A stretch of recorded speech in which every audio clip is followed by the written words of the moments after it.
Demain, nous allons développer. Le vendredi, nous allons développer le dimanche conclusion. Mon thème est intitulé « Je l'ai demandé à Dieu ».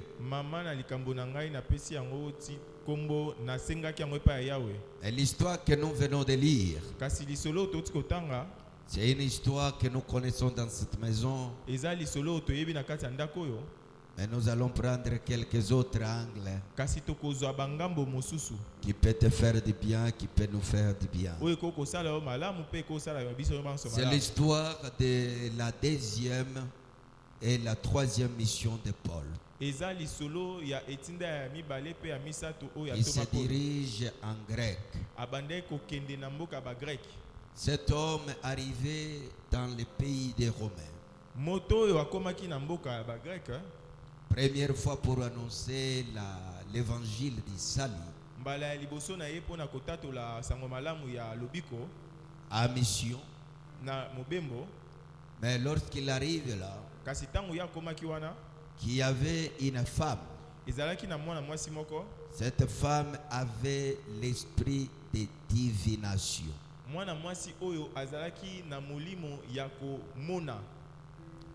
En d'autres termes, l'esprit de Python. Cet esprit de Python là, c'est un esprit de voyance. C'est-à-dire quand on parle de l'esprit de Python, on parle de l'esprit de voyance.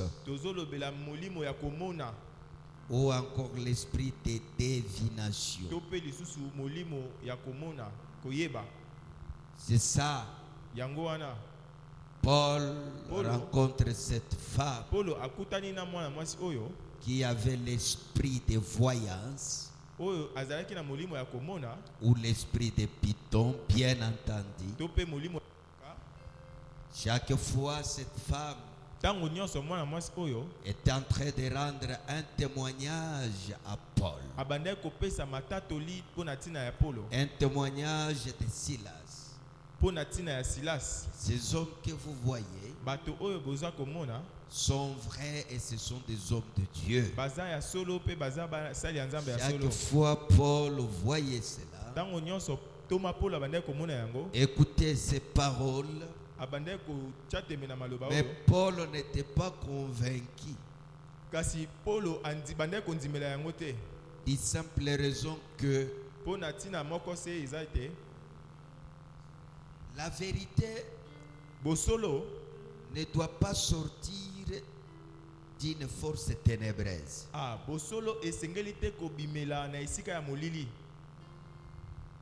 Est-ce que quelqu'un est en train de me suivre? La vérité ne peut pas venir d'une force ténébreuse. C'est ça Paul. Elle voyait cette femme dire la vérité. Mais cette vérité-là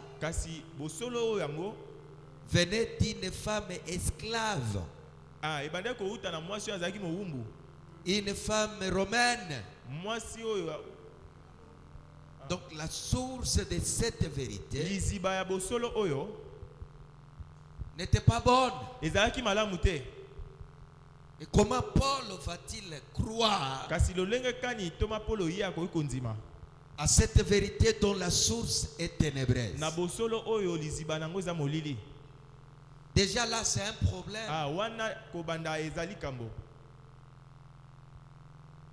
Imagine-toi,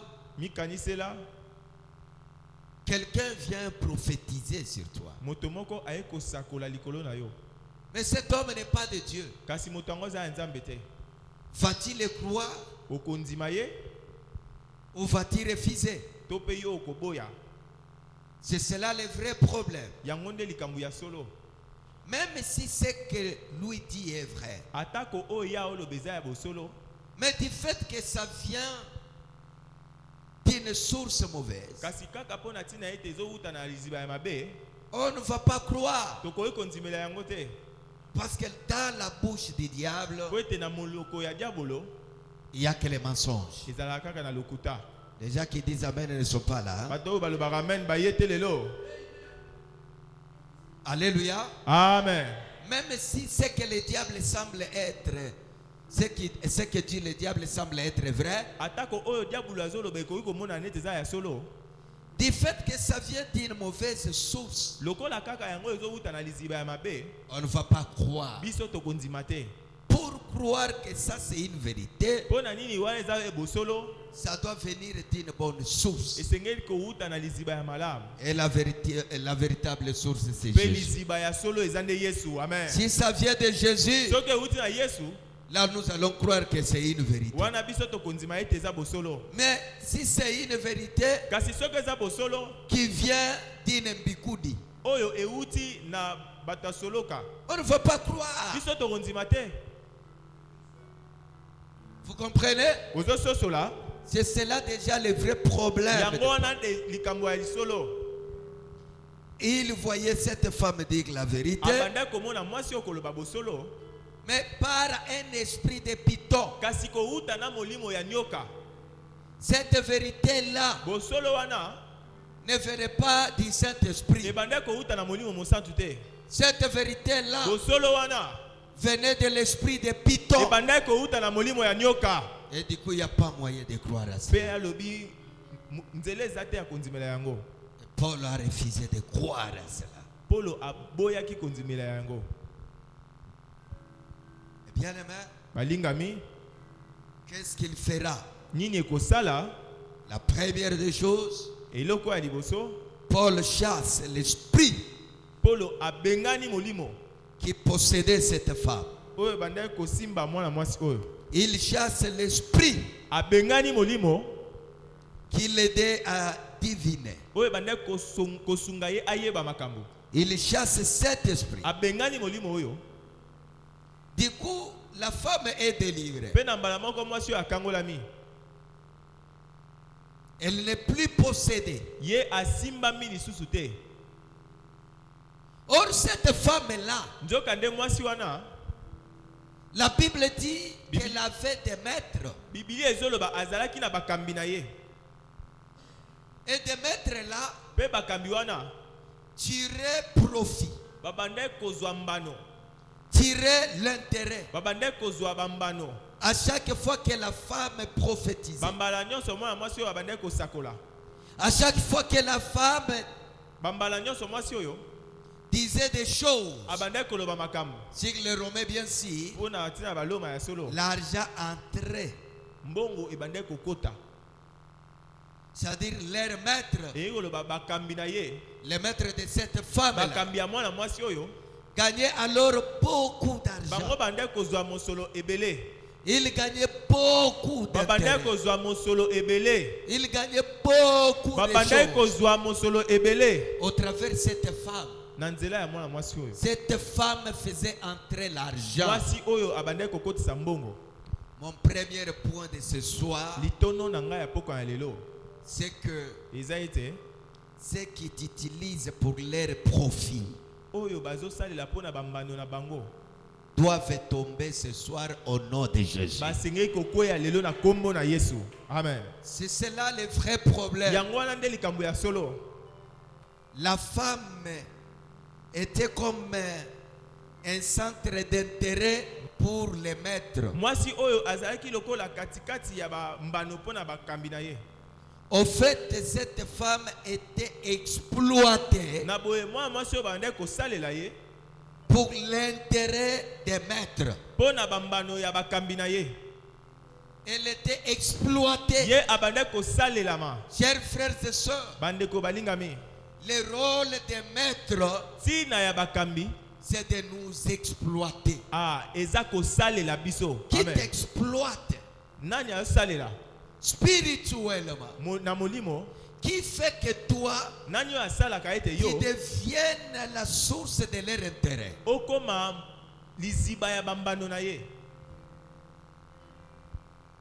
Alléluia. Amen. Dis à ton voisin, leurs entreprises vont tomber. Amen. Leurs entreprises vont tomber en faillite.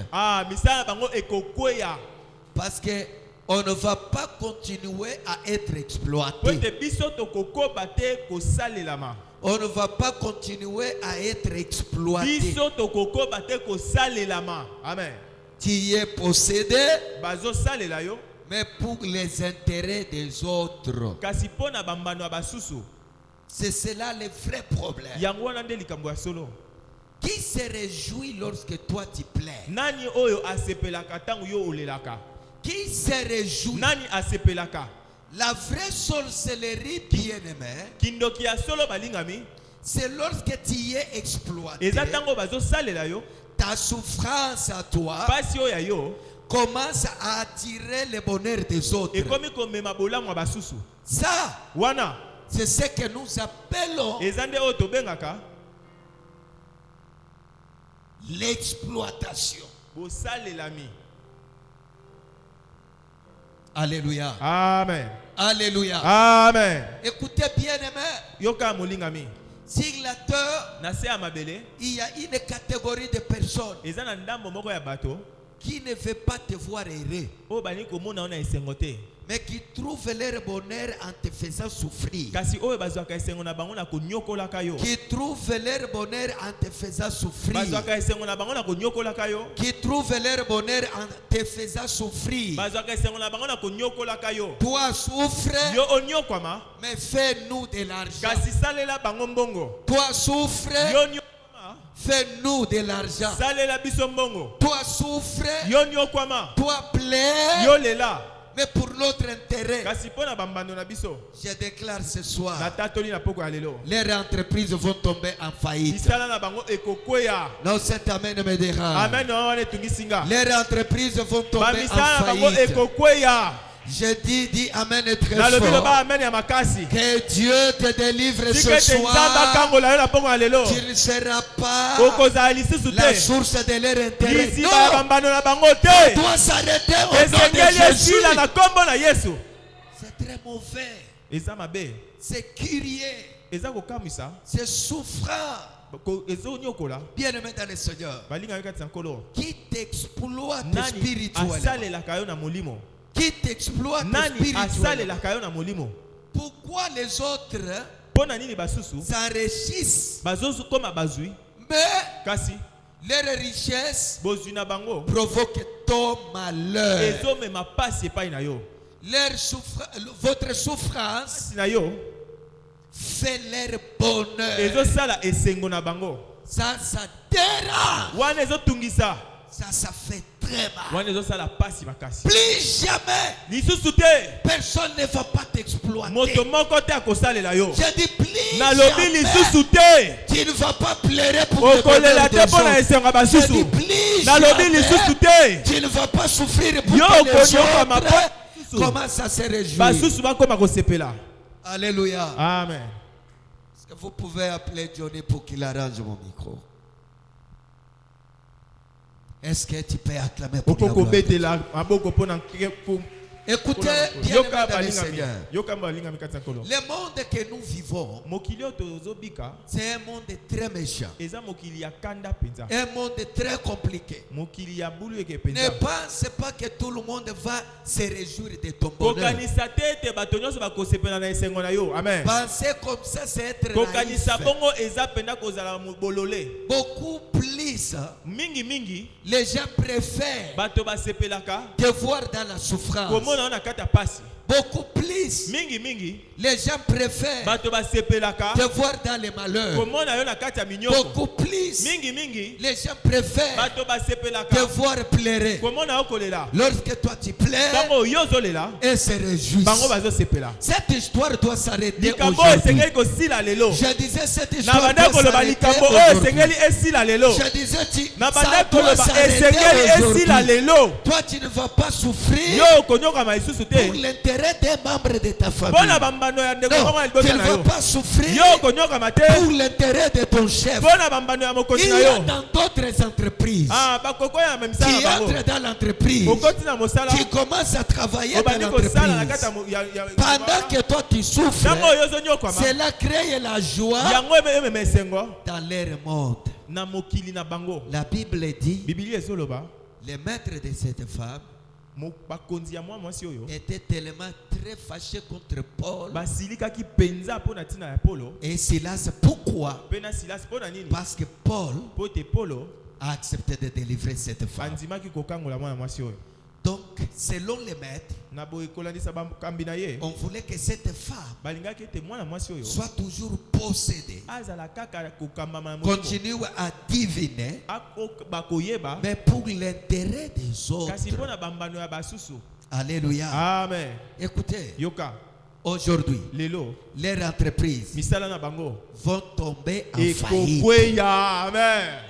Cet amen ne me convainc. Je suis là, les entreprises là vont tomber en faillite. Dis à ton voisin, je ne vais pas travailler pour l'intérêt de quelqu'un d'autre. Est-ce que tu peux le dire à ton voisin? Ah oui, il est temps de travailler pour toi et de travailler pour ceux qui sont en bon terme avec toi. Et non, moi je ne sais pas. Je suis inconscient. Mais pendant la nuit, il y a une certaine personne qui m'exploite, qui me fait travailler la nuit. Pendant que moi je souffre la nuit, ils sont errés pendant les jours. Pendant que je pleure la nuit, ils sont en train de se réjouir pendant les jours. Ça doit s'arrêter. Ce système doit s'arrêter. Je lève ma main, je déclare, celui qui t'utilise la nuit, son entreprise va tomber. Tu ne seras jamais exploité. Dieu est venu te délivrer. Dieu est venu t'enlever dans cette condition-là, la condition de souffrance, pour les intérêts des autres. Alléluia. Amen. Écoutez bien, aimé. Ils se sont fâchés. Pourquoi? Pourquoi ils n'étaient pas heureux? Ils allaient être heureux parce que la délivrance en est une bonne chose. Mais parce qu'on l'exploitait, ils étaient tous fâchés. Bien aimé. Virgule. Ouvre la parenthèse. Il y a des gens sur la terre ici, tu ne l'as jamais fait du mal, mais il se fâche contre toi. Tu regardes bien, tu te poses la question, celui-ci ici, je ne l'ai jamais fait du mal, on n'a jamais discuté avec lui, mais il se fâche. Pourquoi il se fâche?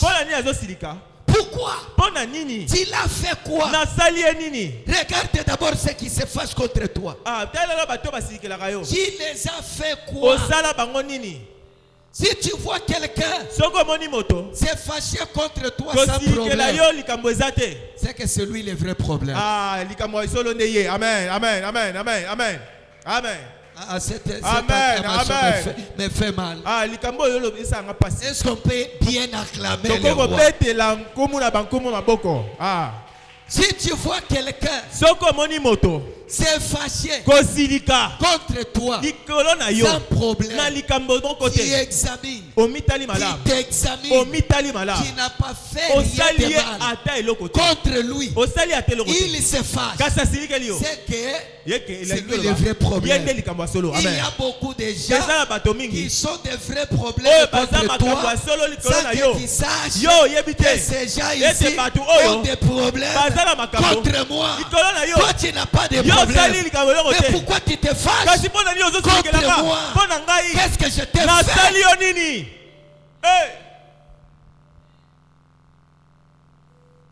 Alléluia. Amen. Alléluia. Amen. Maman, vous pouvez passer avec votre chérie. Est-ce qu'on peut acclamer leur présence? Alléluia. Amen. Bien-aimé dans le Seigneur, dis à ton voisin, pourquoi tu te fâches contre moi? Je te fais quoi?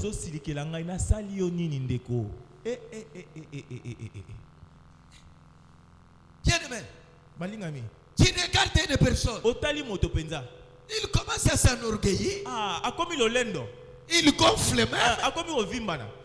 Tu regardes la chose que toi tu l'as faite. Il n'y a rien. Tu n'as rien fait de mal.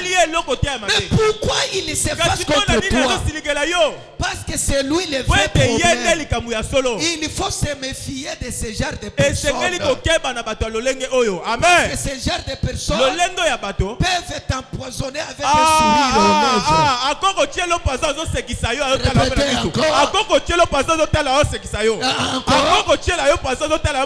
Encore une fois. Est-ce que tu peux acclamer pour la gloire de Dieu? Tu es dans une maison avec tes parents, avec tes frères, avec tes soeurs. Tu t'examines. Si par exemple tu l'as fait quelque chose, là on peut comprendre qu'il s'est fâché parce que je l'ai fait le mal. Mais tu te regardes, tu n'as rien fait de mal. Mais une personne, à l'occasion de rien, il se fâche contre toi. C'est lui le vrai problème. Et c'est ça ce qu'on appelle la sorcellerie. C'est aussi se fâcher devant une personne sans problème. Par exemple, tu te réveilles le matin, tu les salues avec courage. Bonjour maman. Bonjour maman. Après il te répond. Tu commences à regarder. Je l'ai fait quoi? Tu trouves que tu n'as rien fait. On peut même lui poser la question. Qu'est-ce qu'il t'a fait? Oh, je ne l'aimais pas. Mais pourquoi?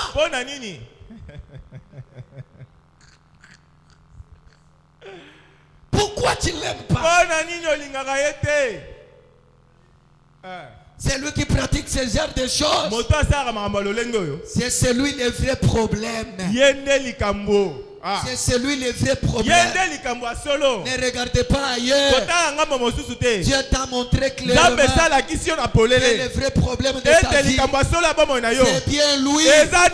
C'est lui-là le jour où tu auras le bonheur. Il ne sera jamais heureux. Ton bonheur lui dérange. Ton bonheur lui dérange. Ton succès lui fait mal. Que Dieu te sépare de ce genre de personnes. Amen. Et puis le troisième point, il te lance même des jetons. Les jetons. Très bien. Il te lance même des jetons. Oh, Mikolo, tu la bango. Mikolo, tu bakokemba. Toi-même, tu sais dans ton cœur que la personne à qui on parle ici, c'est moi. Mais ce que je lui ai fait, ce que tu lui as fait, tu ne sais pas. Tu te demandes pourquoi il s'est fâché contre toi. Parce que tu lui as fait quoi? Quoi? Ça, Wana, c'est la sorcellerie. Ça, Wana, c'est la sorcellerie. Une personne, tu parlais avec lui bien au téléphone, tu chattais avec lui, du coup il coupe. Il ne fait pas. Tu peux le saluer. Il ne fait pas te répondre. Tu regardes bien. Tu n'as rien fait. C'est l'histoire de cette femme. L'histoire de cette femme a fait que la femme était exploitée sans savoir. Jusqu'au jour où elle a reçu sa délivrance.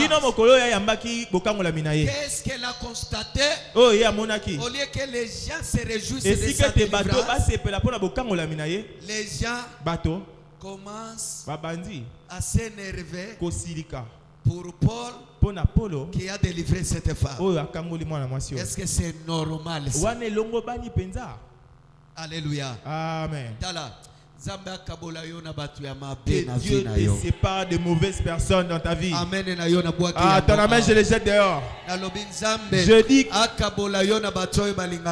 Dieu te sépare des gens qui n'aiment pas ton bonheur. Que Dieu te sépare des gens qui n'aiment pas ton bonheur. Et puis, malgré qu'ils t'ont haï, tu vois qu'ils rabaissent. Mais toi, tu vas de l'avant, tu continues à évoluer. Dans ma langue maternelle, on a toujours dit répétez.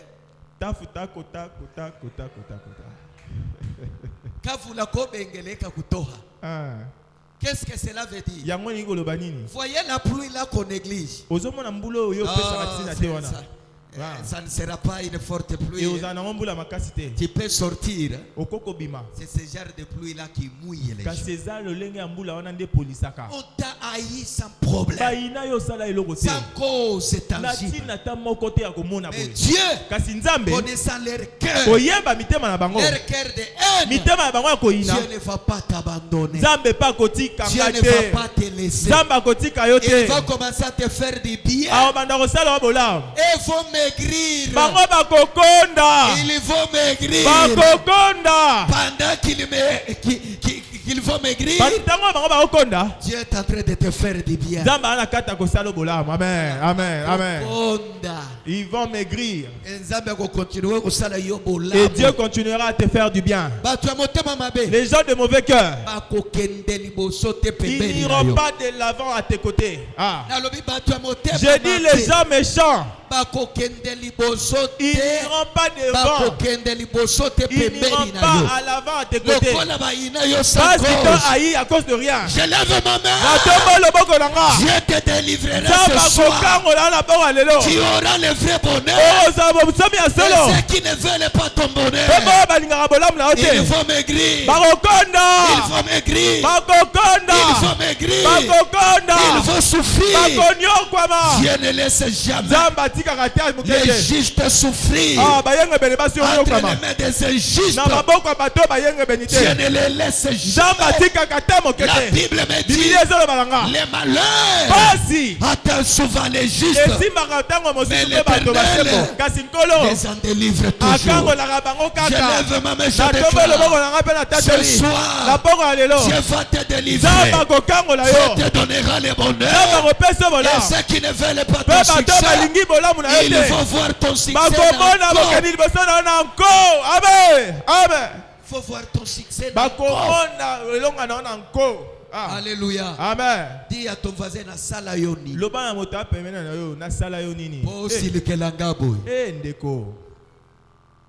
Vraiment. Pourquoi tu me cherches de malheur? Il y a des gens qui sont vraiment des mauvais cœurs. Tu dors et tu te réveilles.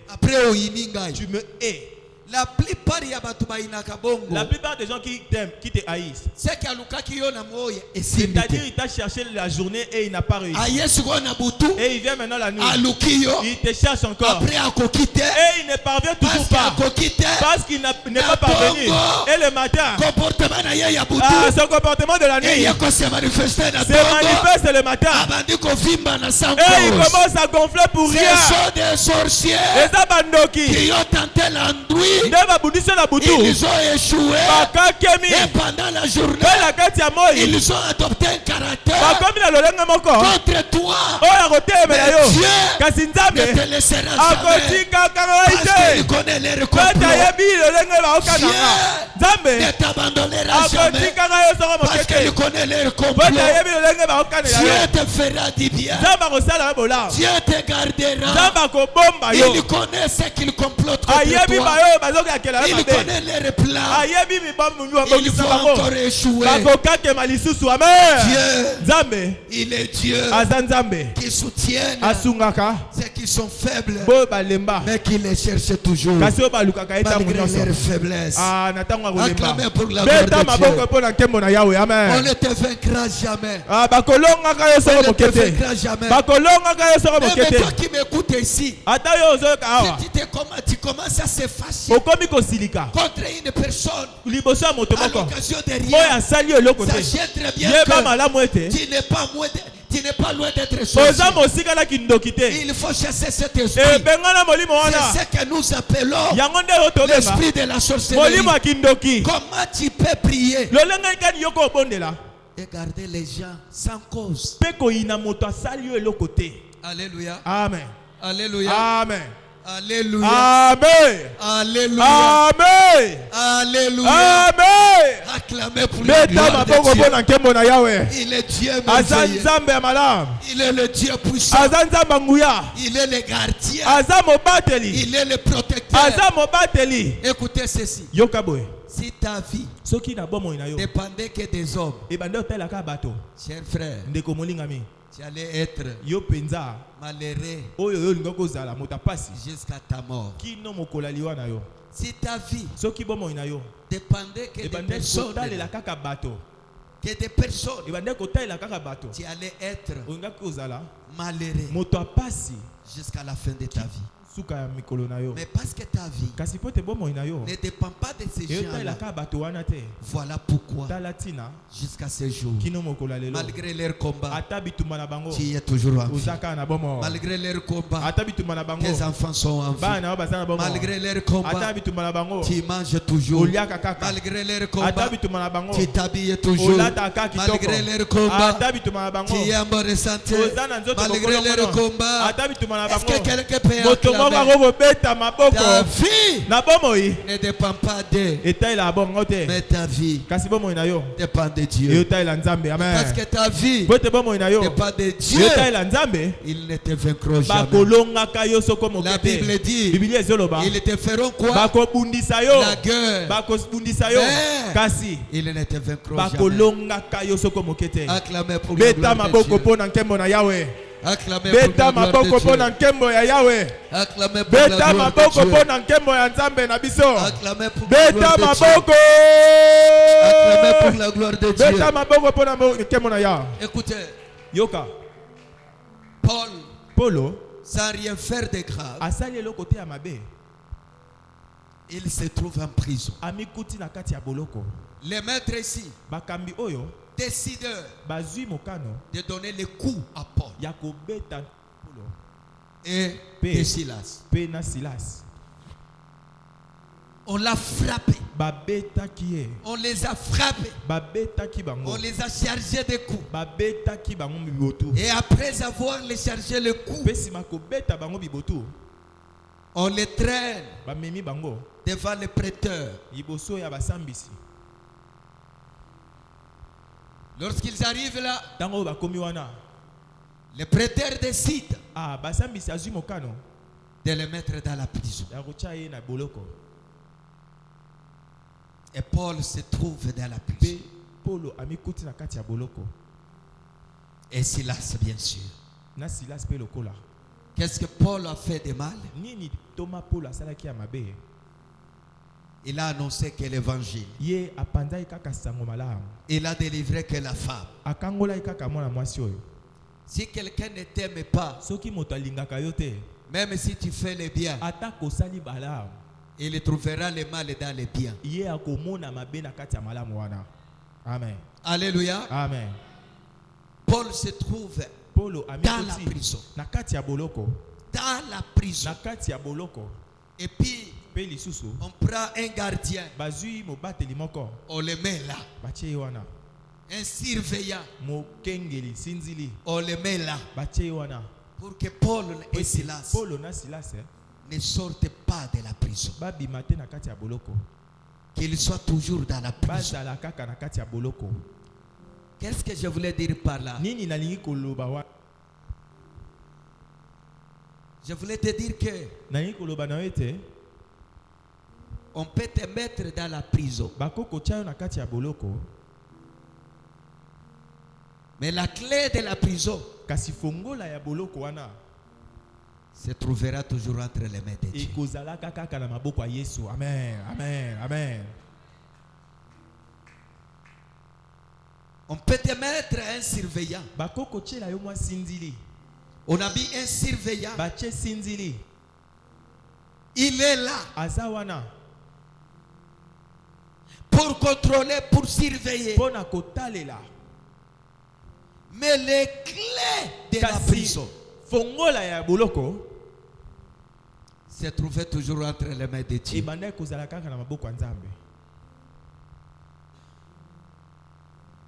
Ah. Est-ce qu'on peut acclamer Jésus? Ça arrive des fois que Dieu peut laisser même des petits sorciers te mettre dans la prison de la maladie.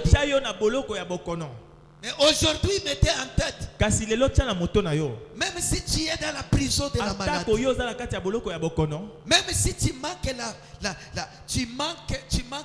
tu manques la liberté, parce que tu es dans la prison,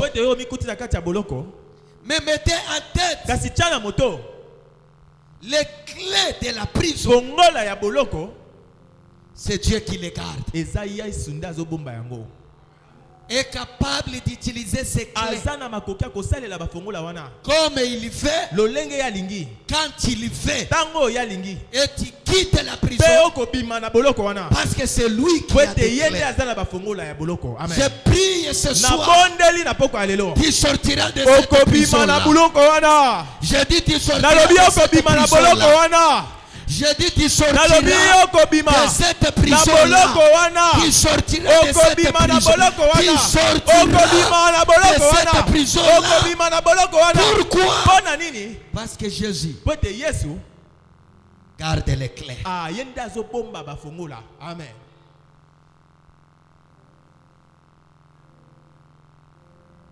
Écoutez, Yoka. Dans la prison, tu peux avoir des visiteurs.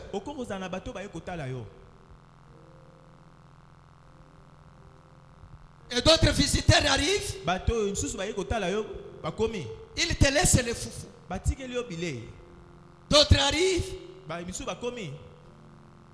Te laissent l'argent. Mais elles ne restent pas dans la prison. Après avoir te laissé l'argent, ils vont faire quoi? Ils vont sortir de la prison. Ils te laissent encore là. Celui qui est venu avec les habits, il peut même compatir avec toi. Ils viennent te laisser les habits. Mais si tu les demandes, dormez avec moi-même aujourd'hui, il ne voudra pas. Il va accepter que toi tu restes là et que lui quitte. Mais nous avons un visiteur. Son nom c'est Jésus. Lui est allé dans la prison. Lorsque Paul est là, lorsque Silas est là, il est entré dans la prison. Lorsqu'il arrive là, lui ne laisse pas Paul. Oh mon Dieu. Alléluia. Est-ce que je parle quelque chose? Est-ce que je parle quelque chose? Il y a des visiteurs et des visiteurs.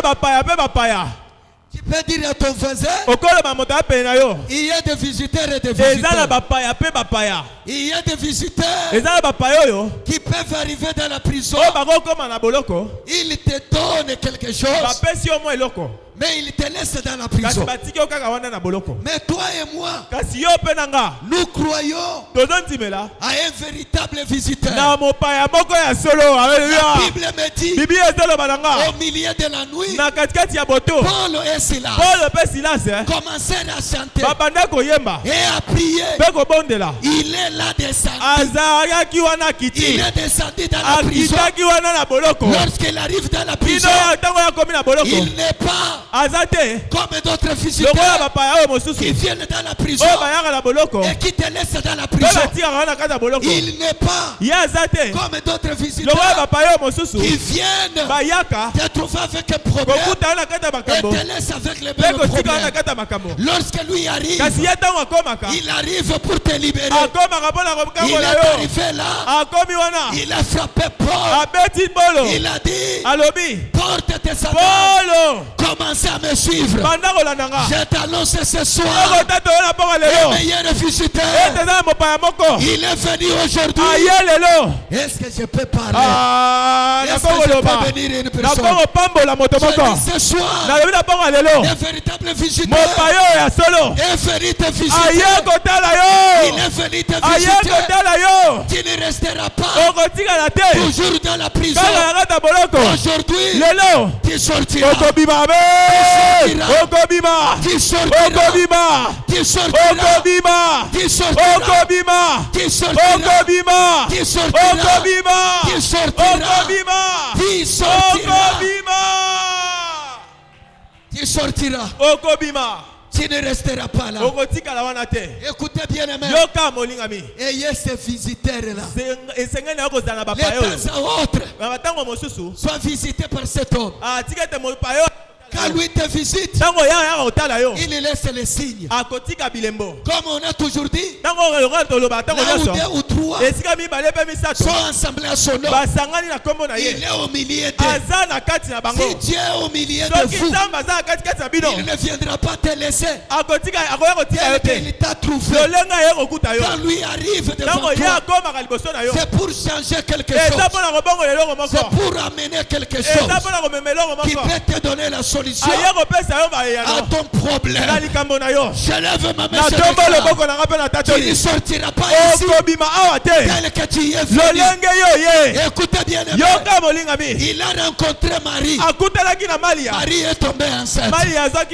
Et Marie a eu un fils. Ce soir, il est venu te rencontrer dans la prison. Tu es ce mari-là. Tu ne vas pas. Il ne va pas rentrer. Je te laisser quelque chose. Il vient te rendre visite. Un visiteur arrive. Are you ready? Un visiteur arrive. Are you ready? Est-ce que tu es prêt de recevoir un visiteur? Aujourd'hui, il rentrera chez toi.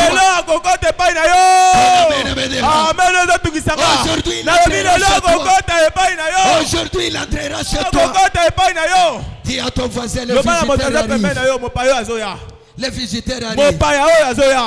Demande-lui, es-tu prêt? Qui est prêt de le recevoir?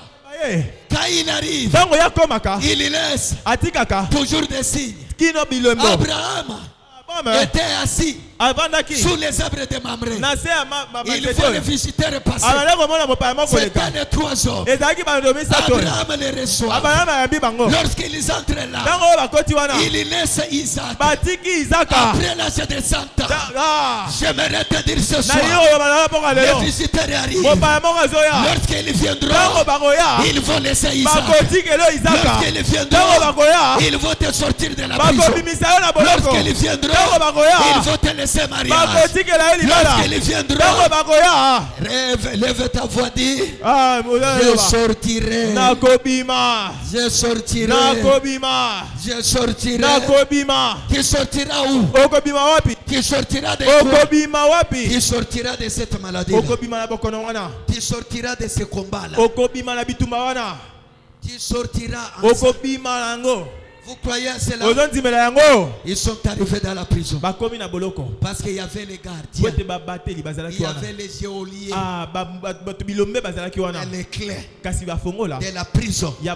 C'est Dieu qui les gardait. Il a dit, d'abord il y a eu le tremblement de terre. Le fondement de la prison commença à s'ébranler. Ce n'est pas terminé là. Il a dit, commencez à me suivre. Et ils ont commencé à les suivre. Ils sont sortis. Ils sont arrivés dehors. Je te vois sortir de cette situation qui te tourmente. Je te vois sortir. Paul et Silas sont sortis de la prison. Pas à cause de leurs clés. Pas à cause des clés des geôliers. Mais parce que Dieu gardait les clés. Même le tour de Pierre, on le met dans la prison. Dans le livre des Actes 12. Là j'arrive encore. Toujours dans la prison. Il dit à Pierre, suis-moi. Pierre a commencé à le suivre. Et l'ange a ouvert la porte. Et Pierre est sorti. Je lève ma main, je déclare qu'il sortira de cette prison-là. Pas avec les clés de l'ennemi, mais avec les clés de Dieu. Dieu a les clés de passer partout. Qui peut ouvrir ton mariage, qui peut ouvrir ton succès, qui peut ouvrir ta maternité, qui peut ouvrir ta vie, qui peut ouvrir ta carrière, qui peut ouvrir, alors ouvrir toutes choses. Il a des clés. Fais-lui confiance. Je disais, il a les clés. Fais-lui confiance. Si tu fais confiance à Dieu, il finira par te libérer. Tu ne vas pas mourir dans la prison. Tu ne vas pas mourir dans la prison. Les visiteurs arrivent. Are you ready? Les visiteurs arrivent. Quand il arrivera, ce n'est pas pour te laisser danser. Quand il arrivera, c'est pour te libérer de la prison. Je ne sais pas, tu es emprisonné de quoi. Et tout ce que je sais, ce visiteur est capable de tout. Capable de te libérer. Capable de te libérer. Capable de te libérer. Lui ne rentre pas comme les autres. Lui quand il arrive, lui arrive là. Il te libère. Quand il sortira, il sortira avec lui. Il sortira avec lui. Il sortira avec lui. Il sortira avec lui. Il sortira avec lui. Il sortira avec lui. Il sortira avec lui. Il sortira avec lui. Et à ton voisin, les visiteurs arrivent. Les visiteurs arrivent. Il sortira avec lui. Je te vois sortir de la prison avec lui. Tu sortiras avec lui. Et le jour où tu sors, tu deviens maintenant en liberté. Tu commences à marcher où tu veux. Tu commences à manger comme tu veux. Tu commences à travailler comme tu veux. Mais tant que tu es dans la prison, un prisonnier ne travaille pas. Un prisonnier ne met pas au monde. Un prisonnier n'a pas droit de l'argent. Un prisonnier n'a pas droit de quelque chose. Un prisonnier, il a droit que de souffrir. Il a droit que de dépendre des autres. Mais ce soir, tu ne vas plus dépendre des autres. Tu sortiras de la prison. Tu sortiras de la prison. Tu sortiras de la prison. Tu sortiras de la prison. Tu sortiras de la prison. Comment? Comment tu sortiras? Par tes efforts? Non!